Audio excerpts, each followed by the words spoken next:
Our verse today is Luke chapter 14, verse 24. For I tell you, none of those men who were invited shall taste my banquet.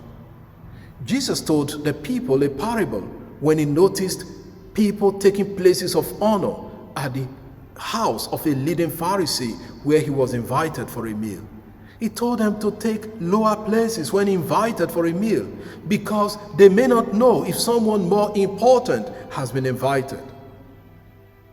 He used the analogy to teach humility. For everyone who exalts himself will be humbled, and he who humbles himself will be exalted. He also told them, when they have a party, they should not invite those who can invite them in return or repay them. Instead, they should invite the poor, crippled, lame, the blind, and those who cannot repay or invite them in return. He then told them a story of a man who gave a feast and invited many people. They all made excuses why they could not attend the feast because they had other cares to look after. Then the man sent his servant to go out to the streets and invite everyone, the poor and crippled, blind and lame.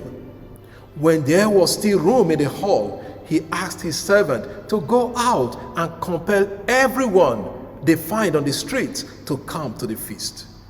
The story ends with our verse today. None of those invited shall taste my banquet. Let us understand the context. Jesus is in the house of a Pharisee, and those gathered are people versed in the law, the religious leaders or the elites in the society. These were people who considered themselves chosen by God and have privileged positions in the religious circle. They are the ones invited to the feast. God is the one who has prepared the feast and sent his Son, Jesus, into the world to gather everyone to the feast of the kingdom. But the Pharisees and the scribes, the religious leaders and the people of Israel, given a special invitation to be part of God's covenantal people, made excuses why they could not follow Jesus. Therefore, Jesus is going to reach out to all those who the Jewish people considered sinners, crippled, blind, and infirm. That is, those who are not worthy to be part of being God's people because they are not religious. Those who refused the invitation shut themselves out of God's kingdom. But everyone who accepts the invitation and comes has a place in God's kingdom. What about us today?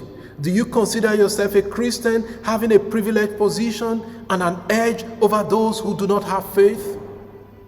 It is not to claim the name Christian. It is to respond to the invitation to do what Jesus wants, to live according to our Christian calling. That is a challenge, and that is where Jesus wants us to be. How many of us are responding to the call of Jesus genuinely, not just claiming the name? Lord, may we not be shut out of the kingdom for failing to follow you or for taking for granted the graces you have given to us. Amen. God bless you. Enjoy the rest of the day.